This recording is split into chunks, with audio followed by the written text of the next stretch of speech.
यानंतर एक महत्त्वाची बातमी आपण पाहणार आहोत।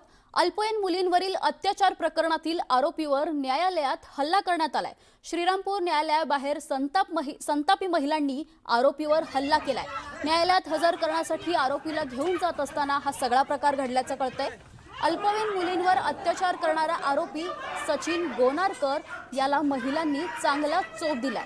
प्राथमिक शाळेतील 4 चिमुकल्या मुलींवर अत्याचार प्रकरणातील गोनारकर हा आरोपी आहे आणि न्यायालयात आरोपीवर झालेल्या हल्ल्याच्या घटनेनंतर आता परिसरात तणावाचं वातावरण निर्माण होतंय। ही श्रीरामपूरमधील घटना आपण पाहतोय। आरोपीवर हल्ला करण्यात आलेला आहे। याविषयी अधिक माहिती देत आहेत आपले प्रतिनिधी हरीश दिमोटे। नेमका हा काय प्रकार घडलाय आणि आता काय स्थिती आहे? आपण जर बघितलं तर शिक्षकी पेशाला काळीमा फासणारी अतिशय धक्कादायक अशी घटना श्रीरामपूर परिसरामध्ये उघडकीस आली आहे। शाळेमध्ये प्राथमिक शाळेमध्ये शिकणाऱ्या 4 अल्पवयीन मुलींवरती साधारण 8 वर्षाच्या या मुली असतील, या मुलींवरती शिक्षकानेच गेल्या काही दिवसांपासून त्यांच्यावरती अत्याचार केलाय।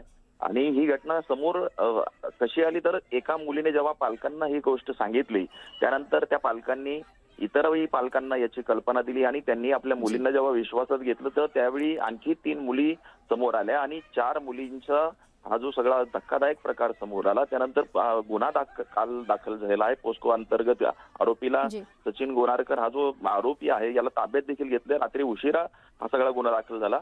आज साधारण 3 वाजेच्या दरम्यान जेव्हा आरोपीला न्यायालयामध्ये हजर केलं जात होतं त्याच वेळी जे संतप्त महिला आहेत, नागरिक आहेत, यांच्याकडनं या आरोपीला चोप देण्याचा प्रयत्न झाला। काही जणांनी त्याला त्या ठिकाणी मारलं देखील, मात्र पोलिसांनी कसंबसं त्याला न्यायालयात नेलंय।